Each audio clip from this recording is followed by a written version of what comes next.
దేవుని బిడ్డలారా, మనమందరము కూడా తల్లిదండ్రుల సంపర్కము ద్వారా, కలయిక ద్వారా పుట్టిన వారం. అంటే మానవునిలో జన్మ పాపము, కర్మ పాపము ఉంటది.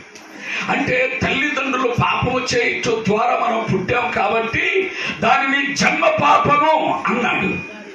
లోకములో ఎవరు పుట్టినా, ఎవరు లోకములోకి వచ్చినా తల్లిదండ్రుల కలయిక ద్వారానే వచ్చాం. కానీ తల్లి తండ్రితో నిమిత్తం లేకుండా వచ్చిన వారు ఎవరు కూడా లేవు. ఈ లోకములో వచ్చిన ఒకే ఒక వ్యక్తి నజరేయుడైన యేసు. స్తోత్రం.